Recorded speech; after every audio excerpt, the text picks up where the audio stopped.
Brendan, how did you get into distilling? That's a good question. Yeah. So I did chemical engineering at university, and when I left uni, I hear a lot of people saying that, since they were 4 years old, they wanted to be in the whisky industry and stuff like that, and that's great, but that wasn't me. I hadn't really thought about it. I started getting into whisky while I was at university, but really my degree gave me the chance to work in places that made things, and I started applying for jobs, including the whisky industry, but I actually got a job working in pharmaceuticals first. So I moved down to Brighton, and I used to make penicillin for a living. Fortunately, my girlfriend at the time was homesick, so she wanted to move back to Scotland. So I started looking at jobs exclusively in Scotland, and I got into the Diageo graduate scheme. Then when I joined that scheme, it's free one-year placements throughout the entire Diageo universe, and I indicated that I had no preference, just wherever the best job was. So that again, there was a stroke of luck in that they placed me into malt distilling. And when I started in malt distilling, I was originally a maltster. So I worked at Birkhead, which is the largest maltings in the Diageo empire. And I was only there a few months, and then there was a decision made again, another being in the right place at the right time. Diageo decided to build the first malt whisky distillery in Scotland in 30 years, and I got to work on that. And then after that, that was like a year of the most fast-track learning I think anyone could ever experience. I had 3 months experience. The next most junior person in that team had 17 years, I think, and there was people with 40 years. So I just was like a sponge. And from there, it's just everything was about working in malt distilling. What is it about Islay that makes it such a special place to make whisky? Well, historically, I think the most important thing for Islay was twofold. So whisky, for the majority of its history, has been an illicit practice. So you want to make it under cover of darkness in a very remote place with lots of water. So Islay has all of those things, and then you have a nice little bit of smuggling that can go on. You can come off the island with a boat and take your wares to wherever you want them to be. So that was important, but that can be said for lots of coastal parts of Scotland.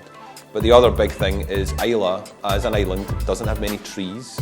It doesn't have many fuel sources, therefore it doesn't have a lot of wood or coal, and almost everything is powered by peat. For hundreds of years, peat is used to heat homes, used to generate heat on farms, and it was also used to dry barley. And it really is that distinctive peaty smokiness that made Islay special. More recently, it's just, if I lived on Islay for 3 years, I was very lucky, and I just had the best time ever living on Islay for 3 years. But it's just everything, all parts of life are integrated with malt whisky production, It's almost like a community, even though you're up against competitors officially, but it's a real sense of community on that island. And it's just an incredible place to live. 3,000 people, if that, but you have 8 working distilleries there. It's just an amazing place.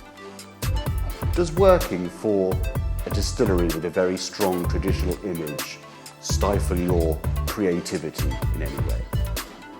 Not really, actually. I think it's really important to respect your heritage, and there's a great way to do that in that you know what Ardbeg is famous for, but also we have the Scotch Whisky Act, which prevents us from doing anything that's just completely out with the tradition of making whisky. But I think Ardbeg's also, our consumers, our drinkers, our fans, they love these products. They love to get their hands on 10 whenever they need it. But they're also keen to see something that's a little different, a little quirky, maybe pushes the smoke down or makes the smoke go crazy and go all the way up, brings in some kind of sweetness. I think there's definitely people are interested in seeing that too. And I think you can do that while completely respecting, the heritage and the 200 plus years history of Ardbeg. How much time do you spend on the road talking about Ardbeg? I am in the UK, so I'm in Scotland for the majority of my time because my number one job is to work for Dr. Bill, to learn from him and to help make the whiskies, so getting the raw materials, the casks, the barley. But I do get to do quite a bit of brand ambassadorial work, which is great. I get to travel around the world, but it's strictly limited, so it's like 10 weeks of every year is my max out amount. So it seems like a long time. I tend to do them in 2-week trips, so we'll make all the batches that we can, fill up all the products, and then I'll go away for 2 weeks, and then I come back in, and then I'm back straight into sensory. And finally, what's your favourite Ardbeg? So until last year, I could answer it immediately with Ardbeg 10. You know, Ardbeg 10 has been the one that I've drank for, you know, since I really got into whiskey. I got into whiskey when I was, you know, just towards the end of university, so year 2000, 2001.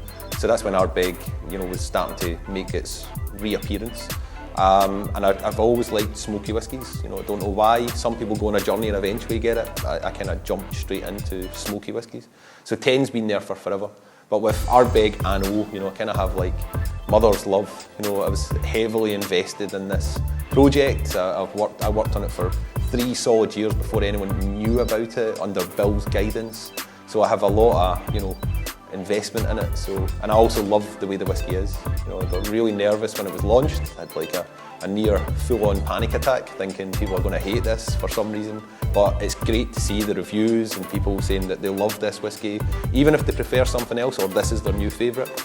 So it's out of those two. But you know, if you're buying, then any one of these would be lovely.